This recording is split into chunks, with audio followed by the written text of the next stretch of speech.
Good morning, student. Early history of Deccan and South India, chapter 14. Answer the following question. Now, question number 1. Describe the main feature of Satvana Empire of Deccan. Main features of the Satvana empires of Deccan were: the Satvana emerged as a powerful kingdom in Deccan. They were highly influenced by the political system of Mauryans. जो सातवानाज लोग थे वो एक powerful kingdom था दक्षिण में, और उन लोग मौर्यंस के जो पॉलिटिकल सिस्टम था उनसे बहुत ही प्रभावित थे। The rule continue for about 400 years, और उन्होंने 400 साल तक शासन किया। Gautamiputra शतिकर्णी was the greatest Satvana ruler. He conquered large territory and extended the Satvana kingdom. Gautamiputra जो सतीकर्णी था उसने अपने रूल्स को, अपने शासन को बहुत अधिक बढ़ाया और अपनी टेरिटरीज को एक्सटेंड किया। इसी में फोर्थ पॉइंट है, the Satavahana ruler build road and ship to encourage internal and external trade. They had trade relation with Rome, Arabia, Iran, Egypt, Burma and Malaya. They trade in wine, copper, tin, precious stone etc। वो किस किस का trade किया करते थे? तो wine का trade करते थे, कॉपर का ट्रेड करते थे, टिन का, और कुछ महंगी पत्थर का, स्टोन्स का। And question number 2, name 3 great empire of South India that are the main source of information about them. तो थ्री ग्रेट एम्पायर्स कौन कौन से थे? द चोलास, द पांड्याज और the Cheras.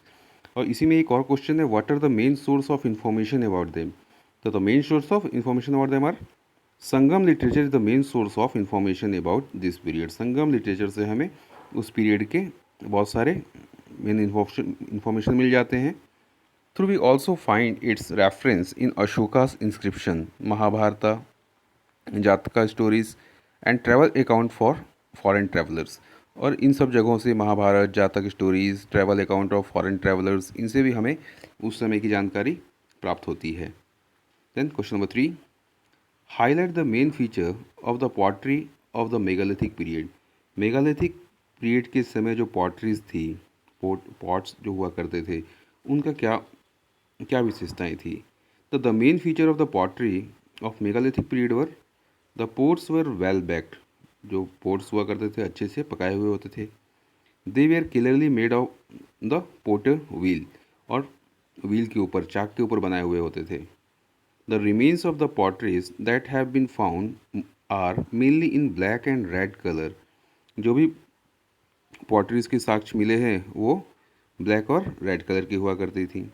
Some pots retain a shiny polish.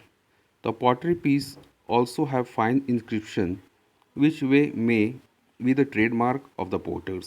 और कुछ inscriptions भी लिखे मिले हैं जिसमें पोटर्स का ट्रेडमार्क हुआ करता था। Then question number 4, what was the extent of the Chola empire? How did they settle themselves? The Chola kingdom or Cholamandalam was situated between river Pennar and Vellar in South India. As the Chola kingdom was always at war with the neighboring region। अब चोला kingdom के समय क्या था, वो आपस में ही, जो पड़ोसी राज्य थे उनसे उनकी लड़ाई होते रहती थी। किस लिए? तो अपनी टेरिटरीज को एक्सटेंड करने के लिए। Extend of the rule was always changing.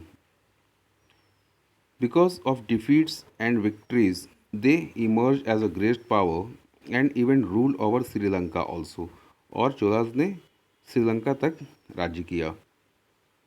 Question number 5, list the 5 geographical zones of South Kingdom। The territory during the period of Southern Kingdom was divided into 5 geographical zones। They were hills, forest, which were known as Kurinji, pasture land, Mullai, fertile land, coastal land, Neti, and arid land।